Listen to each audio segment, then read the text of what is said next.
afternoon. I'm Christian Apologist Richard Haas with Empowered by Christ Ministries, and I'm really glad you could join me today. Now, we are continuing our discussion on transgenderism. This is video 2 in our multi-series dealing with transgenderism and how it affects Christians, and also on how Christians should handle the topic of transgenderism.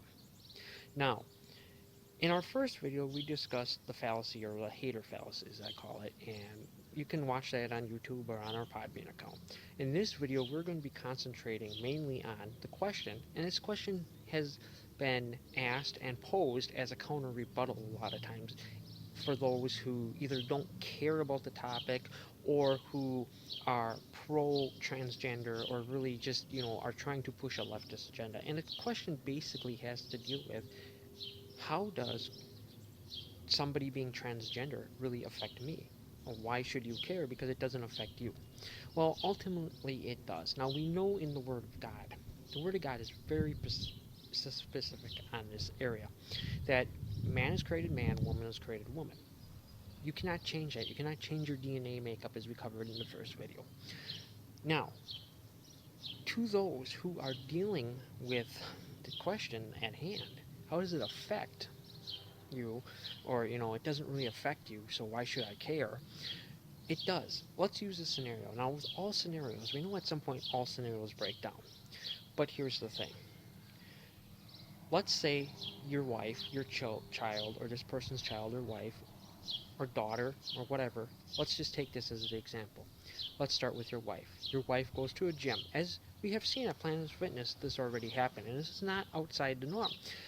That she's in the locker room and a man posing as a woman comes in to change clothes. Now, they allow that there. They, are pro transgender advocates, and they push that because it's a no judgment zone according to their policy. So, are you comfortable? And I'm saying this to the husbands. Are you comfortable having your wife looked at in a locker room by somebody, by a male, posing as a woman? Better yet, let's say you have a daughter and she goes to high school.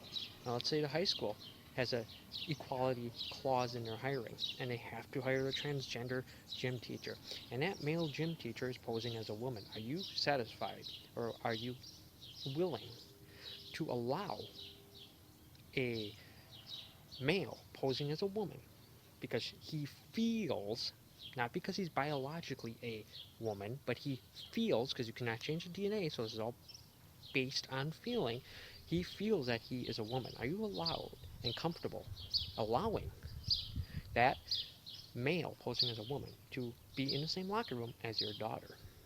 Now, I think as caring parents, as a caring husband, in those examples, of course our answer is going to be no.